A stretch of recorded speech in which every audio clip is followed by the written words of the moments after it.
All right. Well, good morning, all, and happy Friday. Welcome to this edition of Balance in Life, where we are going to talk about tips for returning to work and school and the uniqueness that is fall of 2021. I'm Crystal Tyler-Mackey, happy to welcome you on behalf of Virginia Cooperative Extension, our Human Development Program team, and our partners in this webinar space, North Carolina Cooperative Extension. Joined by my awesome co-host today, Bethany Eigel, and Herman Blues Macklin DJing in the background for us. Today, one of our close colleagues is going to talk with us about all these things, and I'm hoping that we'll get some good, new habits and also some life hacks for where we are. So Karen Tanner is one of our colleagues in Virginia Cooperative Extension, and I'm happy to turn things over to Karen. So welcome back, Karen.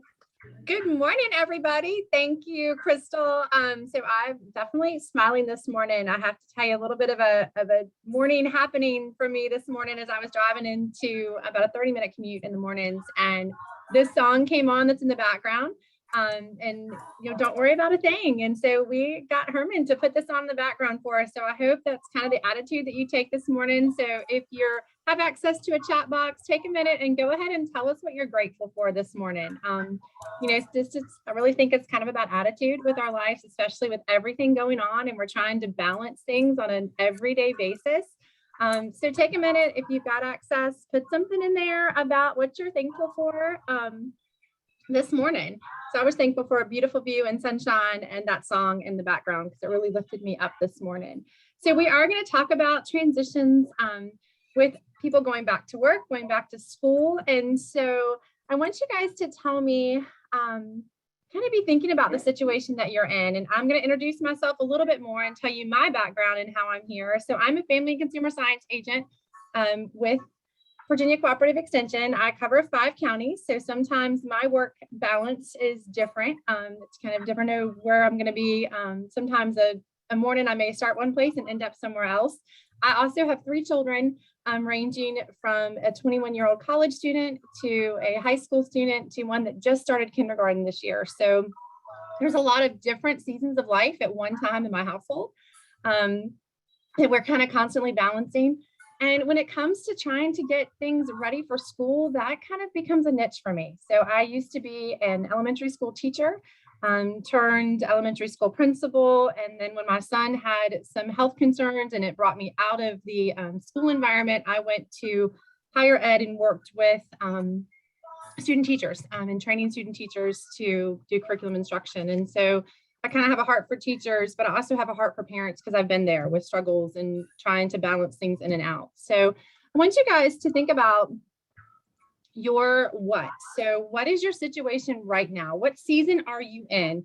Are you transitioning back to work from being home? Are you sending your kids back to school, maybe after they have been virtual? Maybe you're going from hybrid to a full day school. So take a minute and put in there, and I love seeing all of these grateful comments in here and what you're grateful for today. But also add in there and tell us what your situation is. So, I shared with my what. I've never really worked from home. I was more back in the office pretty much consistently. I had a couple telework days here and there to balance, but we've been pretty much transitioning from hybrid last year for school back to full time, and that is definitely an adjustment. So we've got some hybrid and teleworking 3 days out of 5. Elementary, middle school are in person. Share with us kind of where you are studying for some classes. And so, yes, some of us are balancing work and school for ourselves, and that is definitely a transition and a challenge.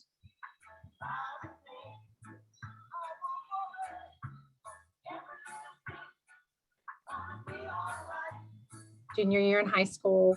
So we're all kind of balancing a multitude of things. And I think that we all can recognize that, our normal work and our normal school isn't so normal anymore. We were so anxious to get back to normal, but then we're realizing that our normal may never look like what it was used to. And so I love these little comments. I have a habit of screenshotting Facebook comments or social media things and saving them for later. Yeah. And so as I was preparing this, I'm rolling back through and I'm going, oh, So one of them, I never thought the comment, I won't touch him or her with a 6-foot pole. Sometimes I say 10-foot pole, but I never thought it'd become a national policy, but here we are. I think that's so true. It's like so that is true, definitely. Carrie. Even in the some of the posts that have come up, people are saying, about their kids back at school, but there's been some bumps. I've seen a couple of posts around. We've already had some quarantines, already had some things like that. So it's certainly different. Absolutely. And I love this one. So in retrospect, in 2015, not a single person got the answer right to where do you see yourself 5 years from now? And isn't that so true? Because our life was put on hold. We had to suddenly, we've done a lot of these balancing lives and what it was like to work from home and making those transitions, but now we're trying to come back out and pivot again. And what is that like for us? So we know that masks are part of our wardrobe. We have new schedules. We have new seating arrangements. We have to make appointments to speak to our colleagues sometimes, or like pushing the button at the school entry to make an appointment with the office. Like, it's just weird. Like, I'm used to walking in the office, and I know a lot of people when I walk my kids back into school, and having to make an appointment to get anything done, I think is a big transition for us. You have to work closely with colleagues, but you can't work physically closely. So you're being pushed back into working with your colleagues, but the definition of close is very different than what it used to be. And we think we have to be more aware of what our actions are with our colleagues, our children, if we have children, how those are interacting with their friends, especially in the school forum. So passing each other in the hallways, whether it's at work or at school, or how we greet each other is so different. And, we naturally reach out that hand, but that's not a comfort thing for a lot of people. And we're having to kind of make those daily changes to a new normal. And so I think that's definitely cause for stress. And where do we go from here? And how can we make that adjustment? And I spoke earlier a little bit about attitude. I think having that attitude of it's all going to be different. It's different for everybody. We're all facing this together. I think it's certainly helped me. I know it's helped some of my colleagues as we're transitioning. So I have been known for my mom hacks, partially because, again, got one in college. I've been there, got one in high school. And then I've got the kindergartner that we call our midlife crisis toy that we decided we would start all over at 40 years old. And so sometimes I forget the things that made my life easier. And I also have the chance to redo things and do it better the third time around.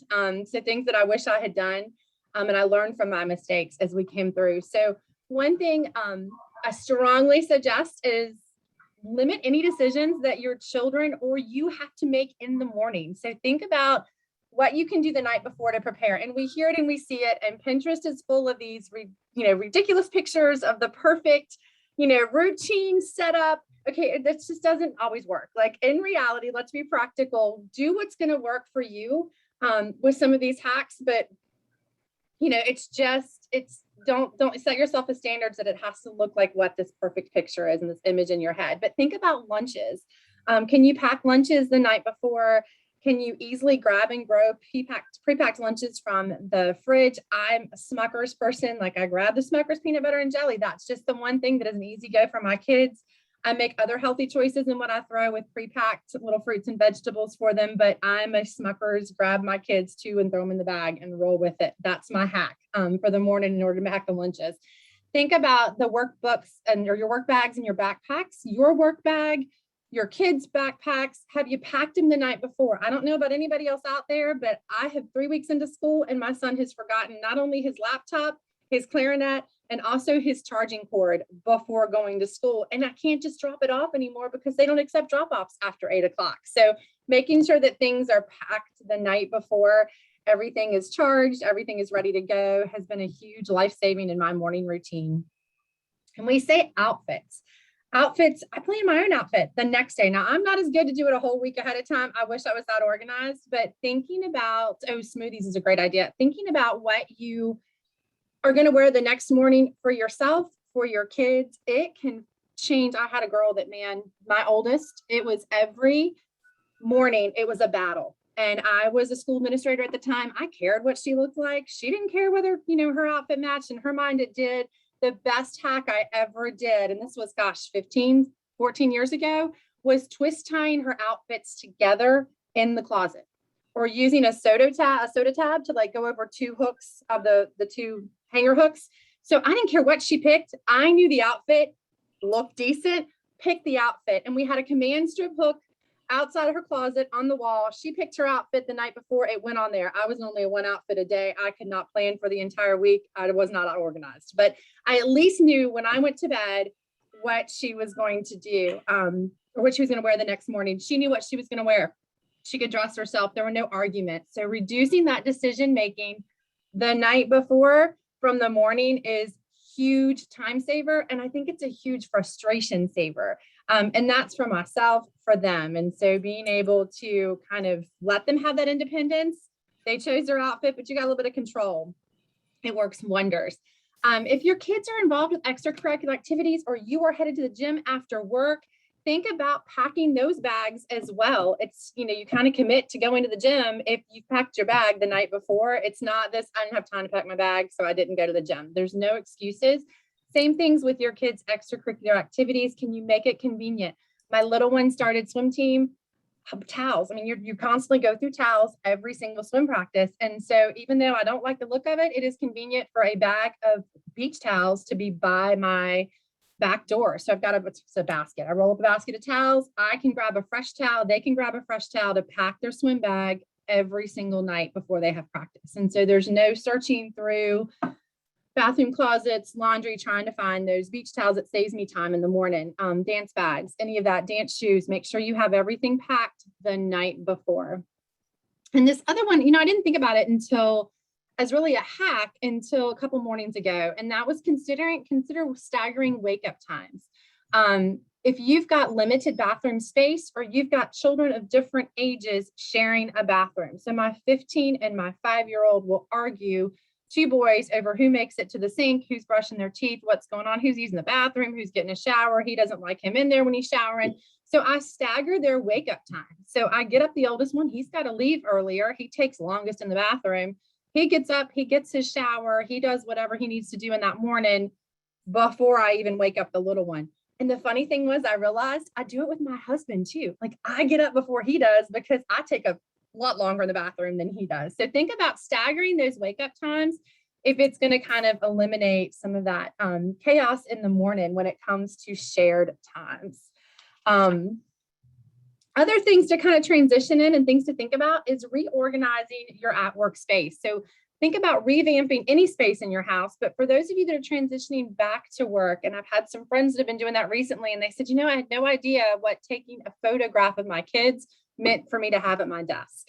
So is there things that you take from home to kind of make that space back that works for you? Other suggestions would be headphones. We're so used to not having that outside noise at work if we were working from home. And so think about tossing in your headphones, maybe a jacket, snacks available to save you time from packing snacks in the morning. Can you have some self-sustainable snacks already at the office, quick grab lunches, things that can make things easier and take off some of that time? Thinking about just planning ahead for what you've got at the office, similar to what you would have at home. And can you make some of those changes? We talked a lot about when we were doing transitioning to virtual learning and creating that space with these balancing life sessions. And I think there's still value in having that homework station at home. Having things accessible when the kids come home to be able to go right into their homework. It doesn't have to be as accessible. And there's things that maybe you want to keep the things that went well, that you used in that space, and get rid of the things that you no longer need or aren't really relevant to just quick homework and different things that are being done. So think about having that homework station and things that are available. The other idea is finding the landing space for your book bags, your work bags, lunch boxes, shoes, keys, purse, etc. Masks, like we go through masks. My kids don't like disposable masks, so I'm constantly washing masks. So we have a mask basket that sits in the foyer. I've got a basket of clean and a basket of dirty, and the kids toss their dirty masks in when they get home. I know exactly where to grab them. I am not hunting for a mask. I did that this summer. I was hunting constantly for masks, and it was a struggle. So having that landing place where everything gets dumped, It makes it so much easier to go to in the evenings when you're trying to pack things to get ready. You also know where you're searching for. I have a basket of shoes in my foyer. It makes life easy. Otherwise, we've got 2 dogs that one of them's a puppy. Like, shoes disappear, but they don't disappear from the basket. So keeping that basket of shoes, there's never an argument on where are my shoes. I never have to ask. They know where they are. They get them out of the basket and it's ready to roll. Another idea is packing your car for commuting to work, school drop-offs, extracurricular activities. So can you pre-pack your car? I have a friend who puts the kids' book bags in her car, in her garage the night before. She even does shoes and socks because that apparently is a struggle for her family. And so she puts her shoes and the socks for the kids in the garage, already in the car, ready to go. So I think that really kind of makes planning ahead of time. Have you gone ahead and packed their extracurricular bags in your car? If you're, even if you are coming home, the bags are already in the car, ready to go. Thinking about stain sticks in your car, an extra change of clothes, extra little snacks, water bottles, any of that stuff, because we're now kind of commuting back and forth, and we're adding these additional things to our children's list, to our list, as things are opening back up and our routines are coming a little bit more involved than they were previously. Moving on, I want you guys to take a minute and tell me, what is your nemesis? And by nemesis, I mean, what is the one thing that slows you down, you struggle with? Obviously, mine is posted here, but what is that one thing that just is always there, that you can't seem to get ahead of, that you can't seem to challenge? It might be interruptions. Good one, Herman. Dishes. Oh, dishes everywhere. Vacuuming and dog hair. Laundry, Christian, with you. Planning dinners and dinner at the same time. Unloading the dishwasher. I passed that one off to my 15-year-old. Like, that is one of his jobs. The dishwasher is unloaded. Roomba, dinner planning, meal planning.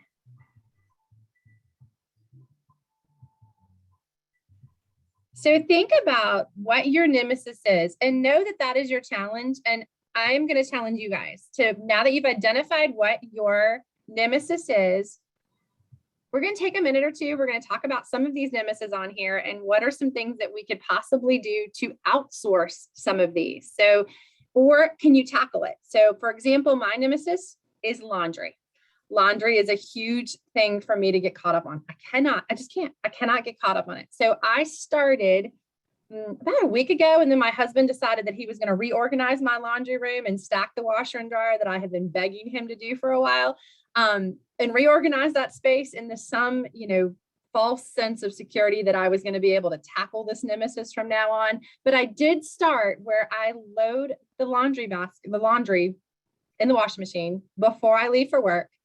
I take it out, put it in the dryer when I get home as I'm starting dinner, and then I fold it before I go to bed. Now, I started for 4 days, and then I had a washer and dryer sitting in my living room because my husband was convinced that he was going to get all this done super fast. And I'm now back behind on laundry again. But remember that it takes time to create that habit. And so I got to get back to it. I'm going to start again. Couldn't start today because not everything's completely plugged back in. But hopefully next week I will be starting. So I'm challenging you to think about, what is your nemesis and what can you do? So a lot of people said dinner planning, and I have every plate, and I've tried every plate. I've tried HelloFresh. I go sometimes back between who has the better deal. But thinking about doing some of that meal planning, try outsourcing some of that. Try outsourcing. We have a local caterer that will do boxed meals on Friday. Not very expensive at all. It's cheaper than going, ordering a to-go meal or going out to eat, and certainly heavy and healthier for you. But think about doing some of that meal planning. If it's in your budget, go ahead and try a service and see. A lot of these, you can try some things for free and see if that works for you. But I encourage you, as you are trying to add on new things, you're trying to balance all of this, outsource something. If I could figure out a laundry service that would pick up my stuff and bring it all back to me washed and dried, I definitely would do that. We just don't have that locally here. But think about what that nemesis is. So I think somewhere the loading the dishwasher, let's see. Oh, I just totally switched that. I didn't mean to do that. Who's trying to go through my chat box? What else are there? Oh, the frozen vegetables, pre-packing, microwave. Oh, that's a great idea, Christian. Bethany says she has Independent contractor. Yes. Bethany, I love that. And like, I miss it when my college student is home. She will throw in her laundry with the boys' laundry, and that is so nice. But she's back to school. I don't have that anymore. But I love the independent contractor for their laundry. What other hacks, things that we can outsource? One load each evening. Yeah, that's what I'm trying.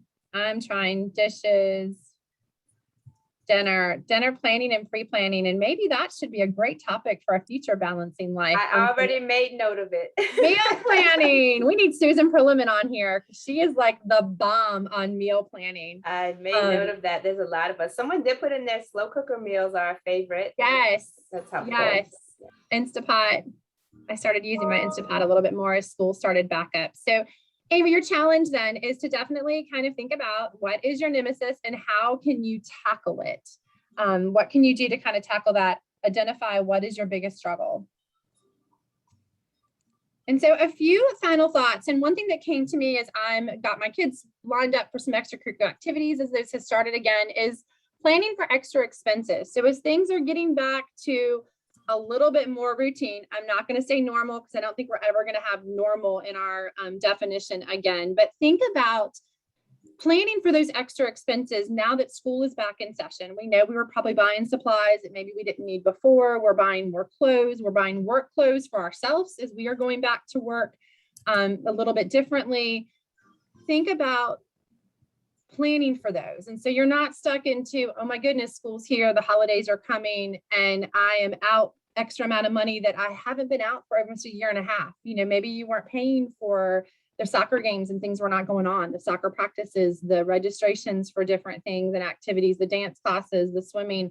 A lot of that is not, you know, it's not been something that we've been out of pocket for them. So make sure to plan for those as that starts to kind of get back into play. Outsource what you can. So I encourage you to, there's so many things out there. Grocery shopping is also sometimes a nemesis for me because I don't always plan to grocery shop. I just kind of go by meal to meal. And so being able to, there's occasions that I use an Instacart on certain times of the month when it's just more convenient for me. And I weigh out the expense of the extra charge to my time and what is more valuable there. And sometimes I find that my time is more valuable than the $5 that I spend for the, you know, Instacart service or for a curbside pickup for groceries. So thinking about, you know, balancing that. Remember that it takes 21 days to form a new habit, at least, and it's got to be consistent. So consistency is the key to become that new habit. So think back to your nemesis that you wrote down. Think about how you can battle that.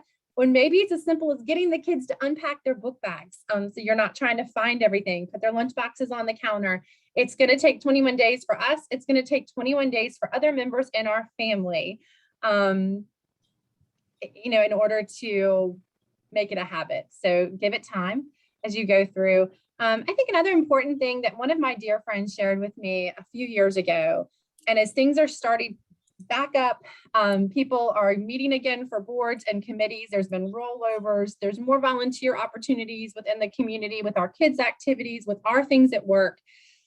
People are asking you to do more and more as things are returning. That saying yes to one thing means saying no to something else. So be intentional, be purposeful when you agree to something, but knowing that, you know, if I'm going to say yes to this, I may be saying no to something else. And I think there's real value in that and not stretching yourself super thin. You know, I'm always saying yes, and for a long time. And I learned the hard way that yes can sometimes put me completely stressed into where I am saying no to things that I valued more. So you want to make sure that you are being purposeful, you're being intentional when you agree to take on more things. And then last little thought for the day before we open up for any questions is that we don't have the power to raise the sun, but we do have the choice to get up and watch it rise. So, you know, think about that it's about choices. It's about attitude. as we all kind of go into these transitions. And we know, like we said, it could be a roller coaster. Schools are open now, but schools may be closed in the next week. And it comes to the choice of how we approach that and what our attitude is. So take advantage of your choice that you have, that it's about your attitude, and don't be so hard on yourself when you're trying to start something new, because it takes time to form that new habit. So I think we've got a couple minutes. If there's any additional questions or comments, get Bethany to kind of help us, and Crystal, as we're looking through that chat box. I think it's good. People are appreciating that, the thought of saying no to things, or just noticing and realizing that when you say yes to something, that really is saying no to something else. So, I mean, Right. even if yeah. And I think you can flip it. When you're telling someone no, it's like, I have to say no to you because I have to say yes to my kids, or I have to say yes to more time with my partner or my spouse. And so I think it's a different attitude on how you look at it, on whether you are saying no or saying yes, and be intentional and purposeful as you do it.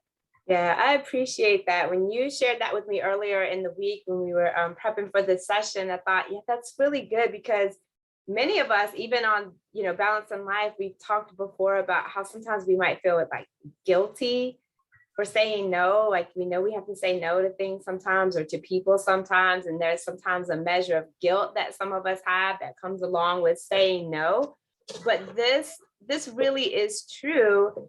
And it really, helps to think about like why you have to. So saying no to one thing, that's not the end of it. When you say no to this, it's saying yes to something else. And when you say yes to this, it's saying no to something else. So thinking about it, not just on the one side of whether it's a yes or a no, but when you do that, then what's the counter to that? And so I jokingly laughed with you and said, yeah, so if I say yes to this, I'm saying no to that sleep. I'm trying to set a goal for getting the right amount of sleep, right? Right. And so, yeah, so that's where I am. So I don't know, Herman, what do you have? What are your thoughts, comments? Yeah, I have a terrible problem saying no to anyone about anything. It's I even have to assign people to say no for me. That's why I have Michael McCracken as my assistant with 4-H. When I need to say no, I just say, hey, Michael, you need to stop this. You just tell him no. And I said, well, ask Michael. But yeah, it's hard. It's really hard. But I have found that, it's necessary. There's a lot of things I'm taking on now. I do music, so people ask me to come and do music, and I hate to say no, because I know I can do it. I want to provide the music for them, but I know I cannot fit that in my schedule. I got to drive all the way to Virginia Beach, got to do this, and it just sometimes it's too much for me to do. So I need to be able to say no, but I have not figured out how to do that yet. But I like the point that you made. I have found myself saying, if I say yes to you, I have to say no. And it might be my kids, or no to something else. And it seems like that has kind of been then I don't want to mess with that. I have to say no to, and I've been honest when I've had to say no to somebody, and it might be a no, I can't right now. Yeah. I'll get back with you. It's a great It's hard because I am such a yes person, and I'm terrible about like volunteering my husband to say yes with me. And so then it gets to be even worse because there's two of us now, kind of stuck in that boat. So one person posted in the chat box a suggestion for letting folks know that you will contact them when you're available, when or if you have availability to volunteer. And I think some of us feel obligated to tell people why we can't. We really don't have that obligation, but we feel that obligation sometimes to say why we can't. But I appreciate that lift up, because if you really think about the things that are of most importance to you, the things that you value the most, many of those things, I think we posted when you asked us what we were grateful for. Yes. So even if you thought about like the things you're grateful for, a lot of times are the things that fall in line with what's most important. And so are you willing to give up the what's most important to avoid a moment or a couple of moments of feeling guilty or feeling bad that you said no? What's the counter to that? So that's my note to myself. is minding what I say yes to and what I say no to, because on the counter, I need sleep. I need time with my children. I need to be at my best physically and mentally and emotionally, and lacking sleep because I said yes to one more thing is going to take away from all of that. So that's really, where I am. Bethany, thoughts, comments for us?